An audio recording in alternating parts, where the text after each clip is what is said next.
What's going on, guys? My name is Noah. Welcome back to my YouTube channel. I'm glad you're spending some time with me. Today we're going to process a question that was left to me by one of my viewers and just see what we come up with. When things level out and I start to feel good again, what next? How do we stay in a good place?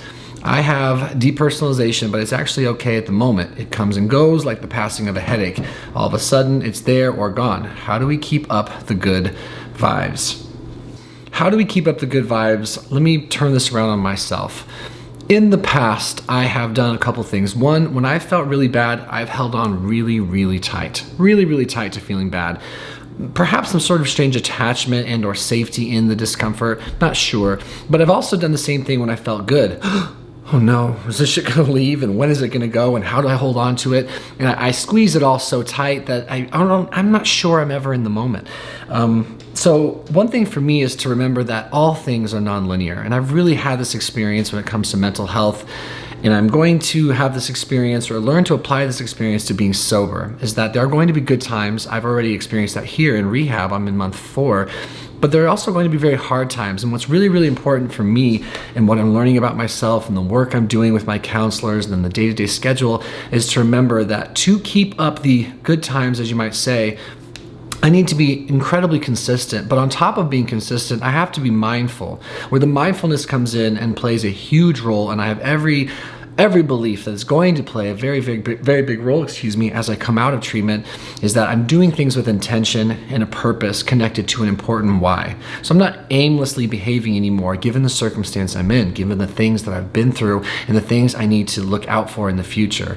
As someone who suffers from addiction and the disease of addiction, I don't get to pretend that that's not a part of my story anymore when it comes to finding some way to stay in the good vibes.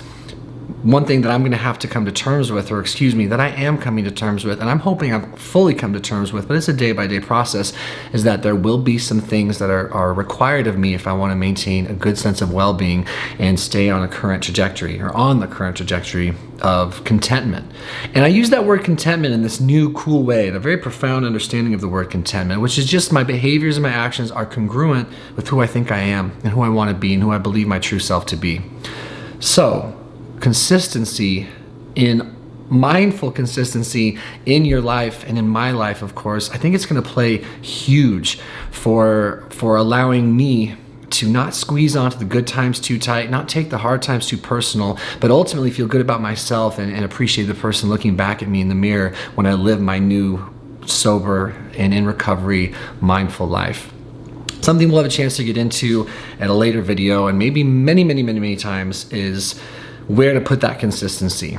But essentially just wherever it is healthy, mindfully healthy.